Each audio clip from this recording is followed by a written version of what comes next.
Every single year around this time, the headlines start screaming at us.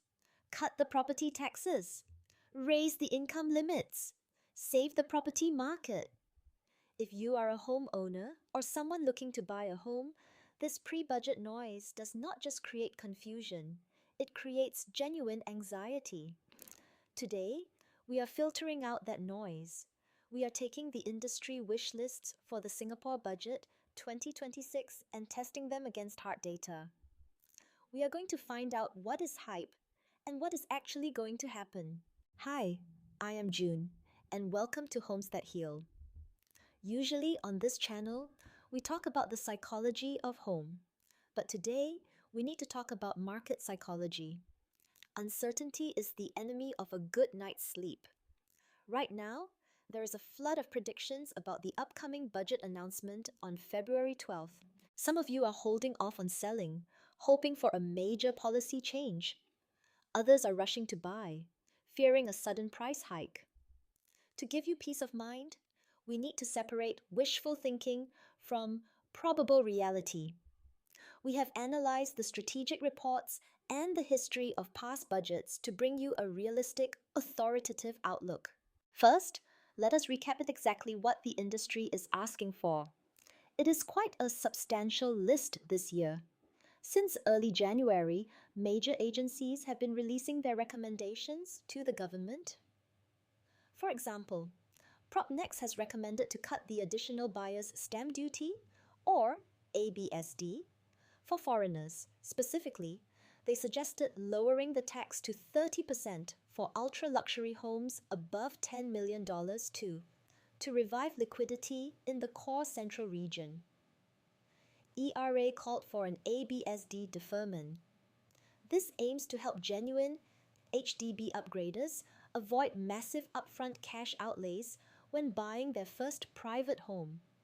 And Hutton suggested allowing locals to buy a second property for passive income without the current penalty. And, of course, we have the collective push for the perennial requests, raising the executive condominium income ceiling from $16,000 to $18,000 or even $20,000 and completely removing the 15-month wait-out period for private owners moving to HDB resale.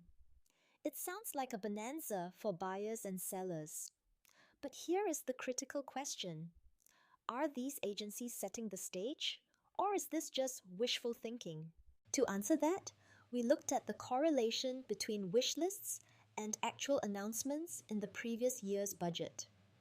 The data is telling. In 2024, agencies asked for broad ABSD relief for all upgraders. The government gave a refund only for single seniors aged 55 and above.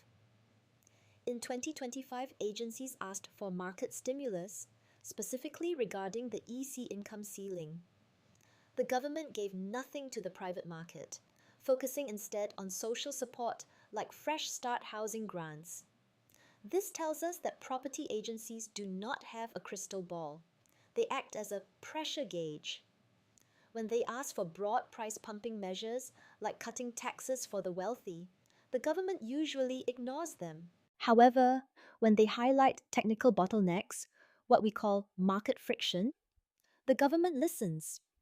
For example, in 2024, they introduced tiered clawback rates for developers. That was not a stimulus, it was an administrative fix to a broken process. This leads us to our friction fixer theory. The government is not interested in pumping the market prices. They are only interested in smoothing out the rough edges that cause inefficiency and stress.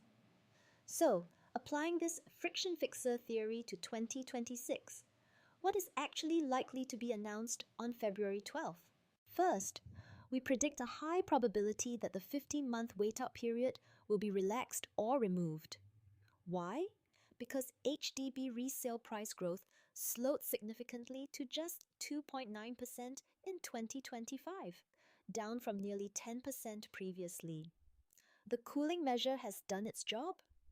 Keeping it now just punishes seniors trying to right size. Second, expect the EC income ceiling to finally rise to $18,000. This has not been updated since 2019. Wages have risen and land costs have risen. This is a technical update to keep the sandwich class from falling through the cracks.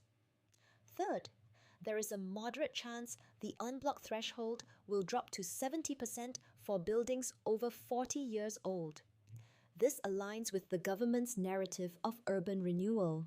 However, if you are waiting for a cut to the foreigner ABSD, our analysis suggests you will be disappointed. Politically, a tax cut for the wealthy is highly unlikely in a budget focused on cost of living relief. Ultimately, Budget 2026 will likely be about surgical fixes, not sweeping changes. If you are an upgrader near the income cap, it is worth waiting until February 12th. We have a much deeper analysis of these numbers available. If you want to see the full breakdown of the friction fixer theory, scan the QR code to get in touch and download our detailed report. I am June, wishing you clarity and a home that truly heals.